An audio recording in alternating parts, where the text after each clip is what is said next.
H1B visa पर रहते हुए एक सिंपल इंस्टाग्राम पोस्ट, एक छोटा साइड बिजनेस या हॉबी से जुड़ा कंटेंट भी अब रिस्क बन सकता है। इमिग्रेशन लॉयर साफ चेतावनी दे रहे हैं कि सोशल मीडिया एक्टिविटी को भी अब अथॉरिटी सीरियस नजर से देख रही हैं। आज इस वीडियो में हम समझेंगे इशू आखिर है क्या, रूल्स क्या कहते हैं, कहां गलती हो सकती है और खासकर इंडियन प्रोफेशनल्स को किन बातों का ध्यान रखना चाहिए ताकि वीजा स्टेटस सेफ रहे। तो चलिए फिर जल्दी से वीडियो को शुरू करते हैं। हाय, मेरा नाम है वर्षा दुबे और आप मुझे देख रहे हैं एनबीटी टेक एड पर। सबसे पहले सिचुएशन को समझते हैं। रिपोर्ट्स के अनुसार यूएस इमिग्रेशन लॉयर्स का कहना है कि H1B वर्कर्स अगर सोशल मीडिया पर कोई ऐसा कंटेंट डालते हैं जिससे इनकम जनरेट होती है या ऐसा लगता है कि वो किसी साइड वर्क में इन्वॉल्व हैं, तो ये उनके वीजा टर्म्स के खिलाफ जा सकता है, चाहे वो इंस्टाग्राम कोलैबोरेशन हो, यूट्यूब मोनेटाइजेशन हो या कोई छोटा ऑनलाइन बिजनेस। ये सब स्क्रूटिनी में आ सकता है। अब रूल्स की बात करें तो H1B वीजा एक एम्प्लॉयर स्पेसिफिक वर्क वीजा है।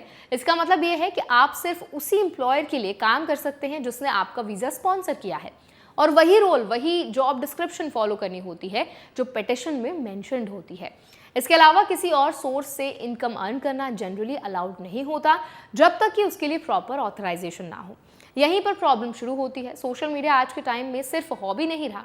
अगर कोई H1B वर्कर रेगुलर कंटेंट डाल रहा है, ब्रांड डील्स ले रहा है या एफिलिएट इनकम जनरेट कर रहा है, तो टेक्निकली अनऑथराइज्ड वर्क की कैटेगरी में आ सकता है। इवन अगर कंटेंट कैजुअल लगे लेकिन उससे अर्निंग हो रही है तो इमिग्रेशन अथॉरिटीज उसे वर्क मान सकती हैं। लॉयर्स का कहना है कि कई बार लोग अनअवेयर रहते हैं, उन्हें लगता है कि साइड एक्टिविटी है, मेन जॉब पर असर नहीं पड़ रहा, लेकिन इमिग्रेशन लॉ में इंटेंट और अर्निंग दोनों इंपॉर्टेंट फैक्टर्स होते हैं। अगर कहीं भी ये दिखता है कि आप वीजा कंडीशन से बाहर जाकर अर्निंग कर रहे हैं तो ये वायलेशन बन सकता है। एक और इम्पॉर्टेंट पॉइंट ये है कि अब बैकग्राउंड चेक्स और मॉनिटरिंग पहले से ज़्यादा डिटेल्ड हो गए हैं। Digital footprint, social media activity, public profile सब कुछ रिव्यू में आ सकता है।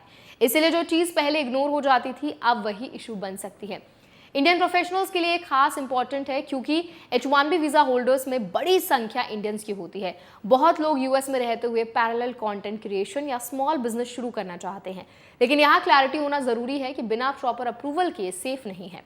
अब सवाल आता है कि लीगल तरीके से क्या ऑप्शंस है। रूल्स ये अलाउ करते हैं कि अगर आप एडिशनल वर्क करना चाहते हैं तो उसके लिए सेपरेट ऑथराइजेशन लेना होता है, जैसे कंकरेंट H1B पिटिशन, जहां दूसरा एम्प्लॉयर भी आपको स्पॉन्सर करे। इसके अलावा पैसिव इनकम जैसे इन्वेस्टमेंट्स अलग कैटेगरी में आते हैं, लेकिन एक्टिव इन्वॉल्वमेंट नहीं होना चाहिए।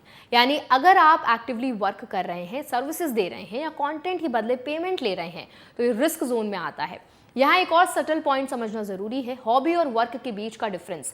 अगर आप सिर्फ पर्सनल इंटरेस्ट के लिए कंटेंट डाल रहे हैं, कोई अर्निंग नहीं है, कोई कमर्शियल इंटेंट नहीं है, तो जनरली इशू नहीं होता। लेकिन जैसे ही मोनेटाइजेशन जुड़ता है सिचुएशन बदल जाती है। इंडियन एप्लीकेंट्स और प्रोफेशनल्स के लिए सबसे प्रैक्टिकल एडवाइस यही है कि ट्रांसपेरेंसी मेंटेन करें।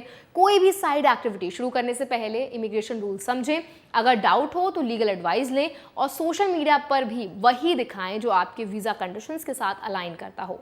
ये भी ध्यान देना जरूरी है कि वायलेशन सिर्फ जॉब लॉस तक लिमिटेड नहीं रहता। वीजा कैंसिलेशन, फ्यूचर एप्लीकेशंस पर इंपैक्ट और लॉन्ग टर्म इमिग्रेशन प्लान्स पर भी असर पड़ सकता है। इसलिए शॉर्ट टर्म अर्निंग के लिए रिस्क लेना प्रैक्टिकल नहीं होता। ओवरऑल पिक्चर ये दिखाता है कि यूएस इमिग्रेशन सिस्टम अब सिर्फ डॉक्यूमेंट्स तक लिमिटेड नहीं है, आपकी ऑनलाइन प्रेजेंस भी आपकी प्रोफाइल का हिस्सा बन चुकी है। इसीलिए अवेयरनेस और कंप्लायंस दोनों जरूरी है। सिंपल शब्दों में समझे तो H1B पर रहते हुए आपका वर्क स्कोप क्लियरली डिफाइंड है और उस बाउंड्री के बाहर जो भी एक्टिविटी होगी वो स्क्रूटिनी में आ सकती है। इसीलिए स्मार्ट डिसीजन वही है जिसमें रूल्स क्लियर हो और रिस्क मिनिमम हो, क्योंकि अल्टीमेटली वीजा स्टेटस ही सबसे वैल्यूएबल एसेट है। तो आई होप ये वीडियो आपके लिए हेल्पफुल रहा होगा। अब इस वीडियो से जुड़ा कोई सवाल अगर आपके मन में है, कोई क्वेश्चन आप हमसे करना चाहते हैं तो कमेंट्स में जरूर ड्रॉप करें। ऐसे और अपडेट्स के लिए, वीडियोस के लिए, इन्फॉर्मेशन के लिए हमारे चैनल एनबीटी टेक एड को भी जरूर सब्सक्राइब करें।